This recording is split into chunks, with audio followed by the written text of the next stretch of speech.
नमस्कार दर्शक बंधु लाटेस्ट जॉब्स ओडिशा को आपण मानक स्वागत। आज निजुक्ति सूचना रही किट भुवनेश्वर रिक्रुटमेंट 2024। दर्शक बंधु भुवनेश्वर किट यूनिवर्सिटी जदि आपण माने निजुक्ति नबाक चाहते ताहले वीडियोटी सह लास्ट पर्यंत जोड़ी रुहतु। किट भुवनेश्वर रिक्रुटमेंट 2024 को आपण मानक ऑनलाइन रे अप्लाई करबा को हबो। आपण मानकर मासिक दरमा 42,000 टंका रे जति निजुक्ति नबाक चाहते ताहले आसंत देखिबा कोन रही नोटिफिकेशन रे। Kalinga Institute of Industrial Technology Bhubaneswar तरफ विज्ञप्ति जारी होईछि। आपण माने एही यूनिवर्सिटी जदि जॉब टी नबाक चाहते ताहले आपण मानक ईमेल माध्यम रे अप्लाई करबा को पड़िबो। एथिपाई कौन शिक्षागत योग्यतार आवश्यकता रही देखा, बयस सीमा कौन दरकार, दरमा केते मिलिबो, सिलेक्शन प्रोसेस किपरि रही, पोस्टिंग प्लेस केउठी रहइबो, टोटल पोस्ट केते रिलीज होईछि, इंपोर्टेंट डेट कौन रही, इंपोर्टेंट नोट कौन रही, इंपोर्टेंट डॉक्यूमेंट कौन कौन आवश्यकता हबो, एप्लिकेशन फी अच्छी कि नहीं, आ शेष रे देखिबे या आपण माने किपरि आवेदन करिवे। दर्शक बंधु बर्तमान नहीं आसी ओडिशा गवर्नमेंट गोटे पोर्टाल जॉब साइट को आपन जदि चाहिए यही पेज रे पहुँचापी ताहले आपन देखुथिबा वीडियो तले थिबा डिस्क्रिप्शन बॉक्स रो फर्स्ट लिंक रे क्लिक करंतु। आपन माने मते ए पेज रे पहुँची पारिबे। किट भुवनेश्वर रिक्रुटमेंट 2024 रो डिटेल्स रही organisation name KIIT Bhubaneswar, type of job होची परमानेंट टाइप रो जॉब कैटेगरी रही ओडिशा सरकारी नियुक्ति केउ केउ पोस्ट पाई वैकेंसी सब जारी होची देखंतु। Junior research fellow, JRF, research associate and project associate ए सब पदवी पाई विज्ञप्ति जारी होची। एप्लिकेशन मोड आपणकर ईमेल रे रहउछि। आपण केउ माने अप्लाई करि परिबे देखंतु आम ओडिसा समस्त कैंडिडेट यहाँ को अप्लाई करि परिबे। प्लेस ऑफ पोस्टिंग भुवनेश्वर किट रे रहिबो। लास्ट डेट रे 11 जून 2024 रहउछि। जेंडर रे उभय पुरुष प्रार्थी एवं महिला प्रार्थी एथिपई आवेदन करि परिबे। जदि भुवनेश्वर किट रे नियुक्ति नबाक चाहते ताहले शिक्षागत योग्यता कौन दरकार देखंतु। दर्शक बंधु आपण माने जदि BE किंबा BTech किंबा ME किंबा MTech डिग्री हासिल करथांती जे कोनोसी स्वीकृति प्राप्त यूनिवर्सिटी ताहले एही पदवी पई आपण माने आवेदन करि परिबे। एही पृष्ठ देखि नियंतु जे बयस सीमा कौन रहउछि। जदि साधारण वर्ग आपण माने बिलोंग करछन्ते ताहले सर्वनिम्न बयस 21 वर्ष एवं सर्वाधिक बयस 35 वर्ष रहउछि।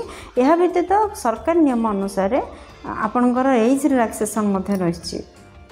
जदि OBC प्रार्थी होइथांती ताहले 3 वर्ष एज रिलैक्सेशन रहउछि। जदि ST SC PWD किंबा एक्स सर्विसमैन होइथांती ताहले 5 वर्ष एज रिलैक्सेशन रहउछि। जदि आपण माने एही नियुक्ति नेबे ताहले आपण मानकर मासिक दरमा 37,000 रु 42,000 पर्यंत मासिक दरमा रही परिबो। सिलेक्शन प्रोसेस किपर रहउछि। दर्शक बंधु एथिबाई किछि भी एग्जाम आबार व्यवस्था नहीं, केवल इंटरव्यू देबार व्यवस्था रही। सेकेंड रे डॉक्यूमेंट वेरिफिकेशन रो व्यवस्था रहउछि। एप्लिकेशन फी देखंतु कोन अछि कि नहीं, एप्लिकेशन फी किछि नहीं, नो फी रही समस्त पई।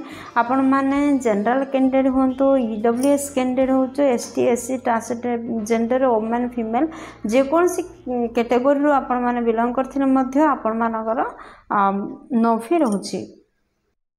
दर्शक बंधु कौन कौन इंपोर्टेंट डॉक्यूमेंट आवश्यकता रही देखो। जदि आपण मैंने ईमेल कर कौन कौन डॉक्यूमेंट आवश्यकता रही। फास्ट आपणकर क्वालिफिकेशन सर्टिफिकेट जहाँ आम ऊपर वर्णना कले। सेकेंड रोचे जन्म सर्टिफिकेट बा जन्म प्रमाणपत्र। थर्ड रोचे आपणकर 2टी recent colour passport size photo. Fourth रे कैस्ट सर्टिफिकेट। फिफ्थ रे जदि किसी एक्सपीरियंस अच्छी ताहले एक्सपीरियंस सर्टिफिकेट आवश्यकता रही। दर्शक बंधु ए प्रश्न देखि नियंतु जे आपण जदि भुवनेश्वर किट कॉलेज रे नियुक्ति नबाक चाहते आपणकर अप्लाई डेट स्टार्ट हो सारी 29 मई 2024 रु यार लास्ट डेट 11 जून 2024 पर्यंत रोचे। देखो यार ईमेल एड्रेस लिखा जाइए। यही एड्रेस रे आपण माने ईमेल करंतु। दर्शक बंधु देखिए आपण इंपोर्टेंट नोट कौन रही। इंपोर्टेंट नोट यह कि जदि आपण माने इंटरेस्टेड अच्छे ही पदवी पे ताहले जो एप्लिकेशन आपण माने फुलफिल करछन केयरफुली फुलफिल करंतु एवं जेपरि से जेपरि डिले कि इनकम्प्लीट न रहे से प्रति टिके दृष्टि दियंतु एवं लास्ट डेट आसवा पूर्व निहाती भाव में आपणकर एप्लिकेशन को सबमिट करंतु। दर्शक बंधु यह किपर आवेदन करेंगे देखो फास्ट आपण मैंने विजिट करूँ यार ऑफिशियल वेबसाइट एवं ऑफिशियल नोटिफिकेशन। दर्शक बंधु आपण मानक कही रखी जे आपन देखुवा वीडियो तले डिस्क्रिप्शन बॉक्स रे जॉब रिलेटेड समस्त लिंक प्रोवाइड कर दि जाइए। आपण जदि चाहिए ताहले सेठार मध्य आवेदन करेंगे एवं पीडीएफ लिंक प्रोवाइड कर दि जाउछि। एवं आशा करुँची वीडियोटी आपनकर बहुत उपकारी लगे। जदि किसी भी उपकारी करि ताले वीडियो गोटे लाइक कर दिंतु, सांग मान सहित यथेष्ट परिमाण रे शेयर करंतु। जदि आम चैनल रे नुआ अछंती चैनल टी को सब्सक्राइब करंतु, बेल बटन रे प्रेस करी ऑल रे सेट कर दिंतु, जहा फल रे प्रतिदिन प्रकाश पाइबा नुआ नुआ सरकारी नियुक्ति खबर विषय प्रथम आपण माने सूचना पाई परिबे। सबंध वीडियोटी को एपर्यंत देखिबारु आपण मानक अशेष धन्यवाद। पुन देखाबो लेटेस्ट जॉब्स ओडिसा रो नुआ एक फ्रेश अध्याय रे नुआ एक नियुक्ति सूचना सहित। से पर्यंत जय जगन्नाथ।